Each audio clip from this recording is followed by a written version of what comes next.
afternoon. I'm Steve Hauser, Secretary of the National Fireworks Association. I'm here with my family, and the purpose of what we're doing here is to show you the proper and safe steps to enjoy a happy and safe 4th of July fireworks celebration. What we have done here is assembled a sampling of various fireworks devices that we're going to show you how to use safely today. We also have some various equipment. We have a bucket of water, which is always good to have around. We have a hose connected to the house so that we've got a good running water source. And then we also have cinder blocks, which we use to block and brace the fireworks to add to their stability and safety. One thing we would like to say is it's always good to have a designated shooter. So if you want to enjoy your fireworks with a good cookout, make sure that you've got somebody who is set to be the one in charge of shooting the fireworks, and they'll keep their wits about them. So again, what we've got here is just a sampling of different fireworks. We have fountain devices, smoke ball devices, we have some sparklers, and then we have the pumps, which is what we'll use to be lighting them. And another tool that we always would recommend is safety glasses. You can pick these up in a local hardware store, but also many fireworks retailers carry them in their stores and have them for sale. Safety is the most important thing with fireworks, and we here at the National Fireworks Association are strong believers in that. Thank you. Alright, well here we are again.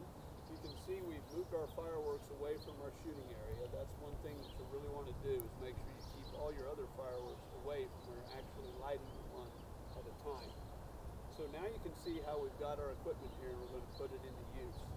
First thing you want to do when you get your firework is notice on the top they'll have something here that's going to denote where the fuse is at. What you want to do is to open it up.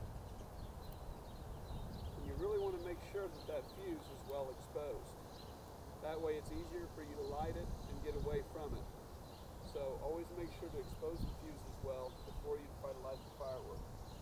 Now what we're going to do is we're going to set it down, then we're going to block and brace it. And this is very important. I always recommend this. This sets it in there, keeps it from possibly tipping over one way or the other. It's just a very good safety protocol to do that. So this is what we call blocking and bracing. Now we have a bucket of water here to keep things handy. We're going to set it kind of out of the way so we don't risk tripping over it. And then over here on the other side, which is important, is we have our garden hose with running water. So we always test it to make sure that it's ready to go. And we are in that right here. Okay, so now what we're going to do is we're going to light this first firework. And we have our designated shooter coming at us with his pump now. So we're going to get out of the way, and we're going to let him light it.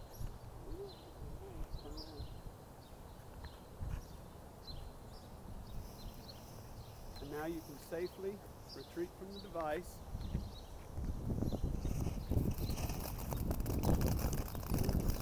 And enjoy the colors.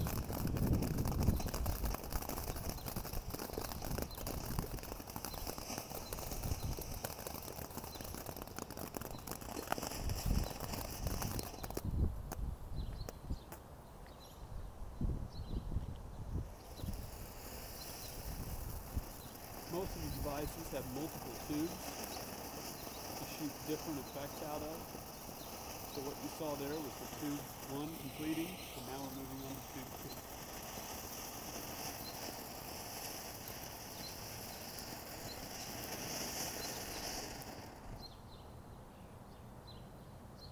2. Okay, now that the device has finished, we don't want to approach it right off the bat. Kind of leave it, let it cool down a little bit.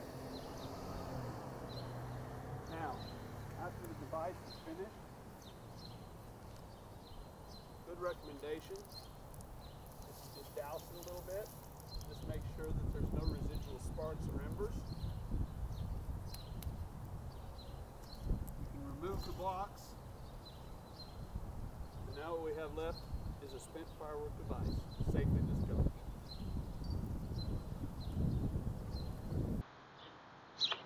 Okay, another type of device that you'll see in the market these days is what we call a box-style fountain. They come with a very rigid structure around them, which adds to a lot of stability.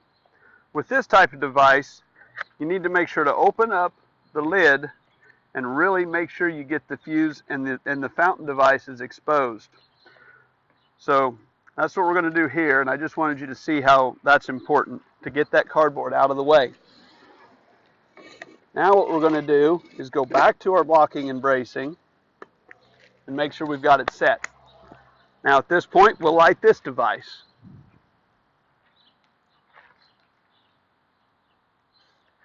Okay, now we calmly walk away.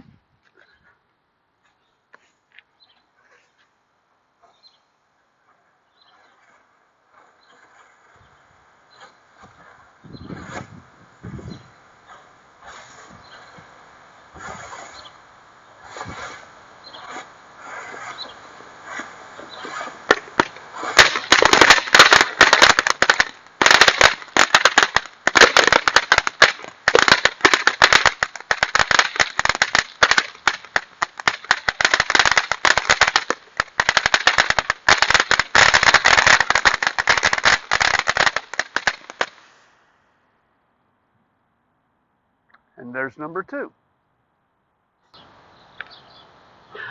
Okay, so we've demonstrated how to safely use fountain and box style fireworks devices. Now we're going to move on to sparklers, probably the most common and popular firework device in the United States.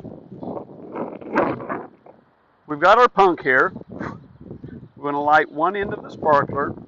They're designed to be lit from the end, and then you can pass them on like this and enjoy the device.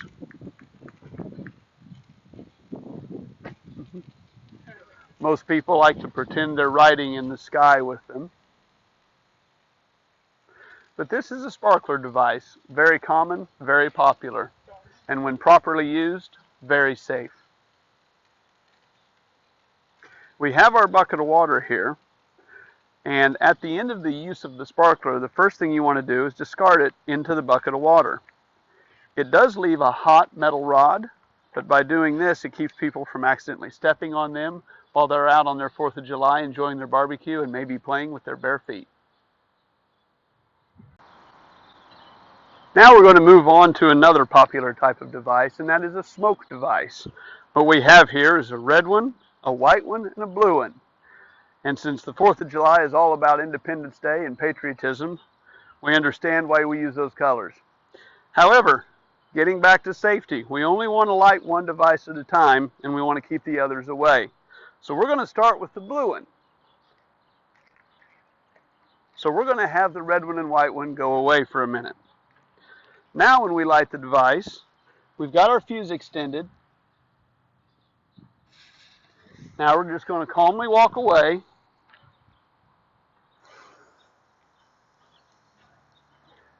One thing you don't want to do with these smoke devices, and it's tempting, is to run back and forth through the smoke. With any fireworks device, you need to light the fuse and get away to a safe distance.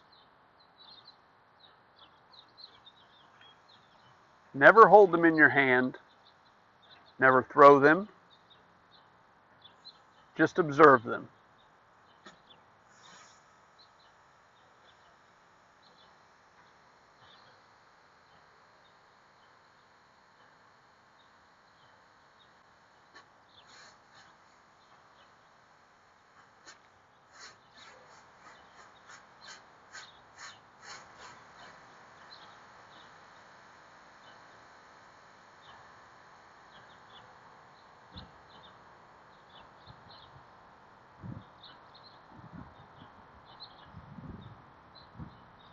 And that is how to safely discharge a smoke tube.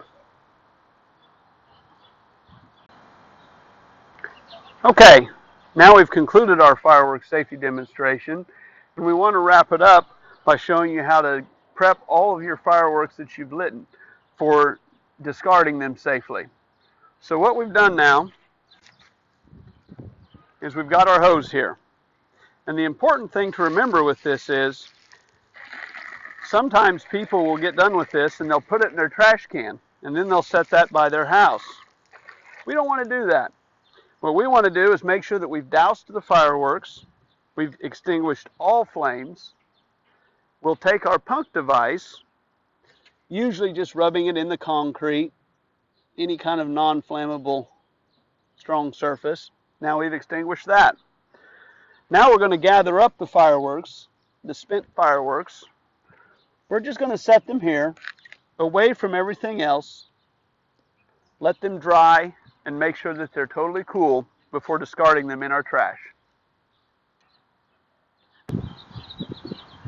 We hope this video will help you have a responsible 4th of July and that you will be able to discharge your fireworks in a safe manner.